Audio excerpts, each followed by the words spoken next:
Sophie Larmoyer, c'est une nouvelle situation qui émerge en Syrie à la fin de cette semaine après l'attaque chimique sur la population civile mardi dernier. Oui, une nouvelle situation militaire et diplomatique après la réplique de l'armée américaine cette nuit. Donc, je rappelle, 59 missiles de croisière Tomahawk tirés vers une base aérienne syrienne près de la ville de Homs.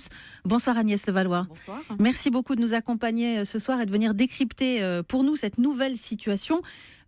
On le disait tout à l'heure, c'est la première fois que les États-Unis menaient une opération militaire contre le régime syrien. Premier engagement de Donald Trump, dont on ne savait pas trop finalement quelle position il avait.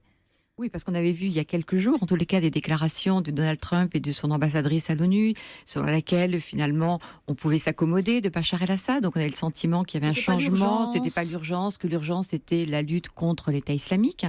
Et donc là, je crois qu'il a surpris tout le monde par cette réaction très rapide, après ces images qu'il a vues, apparemment, de ses enfants, de ses femmes, de ses civils tués, ou en tous les cas atteints par ces gaz chimiques. Et donc, une réaction qu'on a l'impression très épidermique, mais qui, quand même, permet une vraie réaction, et c'est la première réaction américaine contre ce régime, et en ça je pense que c'est quand même un choc, et c'est important que cette réaction ait eu lieu. Il a réagi à l'affect beaucoup, enfin c'est l'impression que ça a donné. Oui, c'est l'impression qu'on a, parce que c'est vrai que babies. Oui, et que c'est pas quelqu'un qui a encore prononcé un discours de politique étrangère, de politique à l'égard du Moyen-Orient, donc on ne sait pas très bien ce qu'il a dans la tête.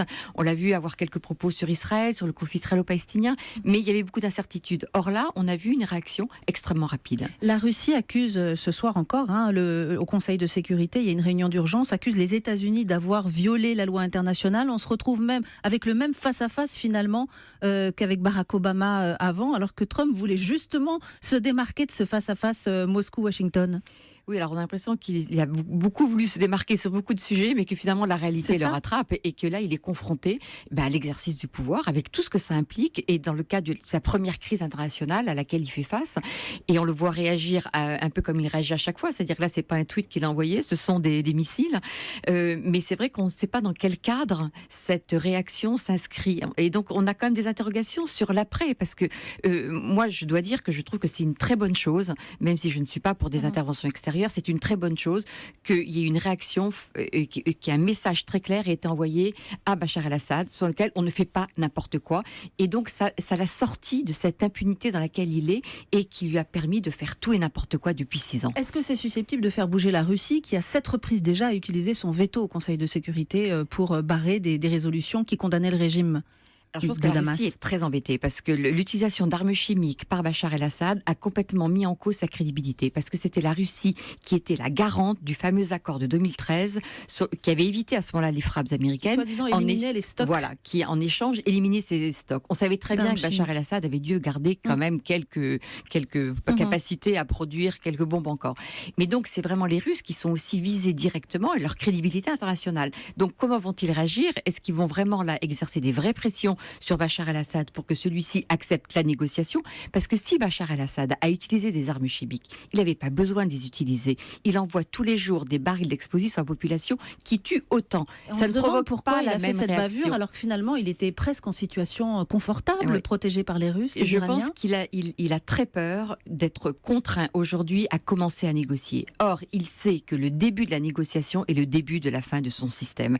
Et donc, est-ce qu'il a voulu frapper un grand coup pour montrer qu'il était encore maître du jeu et qu'il n'était pas redevable de tout à l'Iran et à la Russie, donc pour montrer qu'il était encore maître du jeu, un peu comme un bras d'honneur, si vous passez cette expression, de sentir que quand même l'étau va se resserrer, et donc il veut montrer qu'il est encore maître de la situation.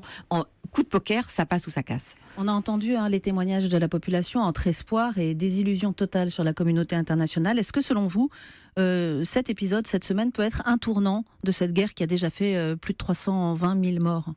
Alors on parle souvent de tournant dans la guerre en Syrie. Toujours. On espère toujours. Ce qu'on espère effectivement, c'est que là, la prise en considération de la nécessité de trouver une solution politique, en sachant que la solution militaire n'est pas possible, et qu'on va enfin s'attaquer aussi à la racine du mal, c'est-à-dire à cette situation politique à Damas, et pas simplement concentrer les efforts sur la lutte contre Daesh. Parce que ce que reprochent les Syriens, et on l'a entendu dans les témoignages, c'est que la communauté internationale n'a eu de cesse que de devoir lutter contre Daesh, qui est une très bonne chose évidemment, mais si on ne revient pas aussi à l'origine, pourquoi Daesh a pu s'établir dans le pays, c'est parce qu'il y avait aussi cette remise en question de ce régime de Bachar el-Assad. Et donc, si c'est l'occasion de se dire il faut régler les deux problèmes en même temps, ce serait une bonne chose. Et là, ce serait un tournant dans la guerre en Syrie. On n'en est pas encore là. Merci beaucoup Agnès Levallois. Je rappelle que vous êtes politologue spécialiste du monde arabe. Merci de ce décryptage sur une situation fragile. Bonsoir. Vous restez avec nous sur Europe 1 à suivre la remarquable intégration d'une communauté rome dans un village de Slovénie. Je vous rappelle que les carnets, c'est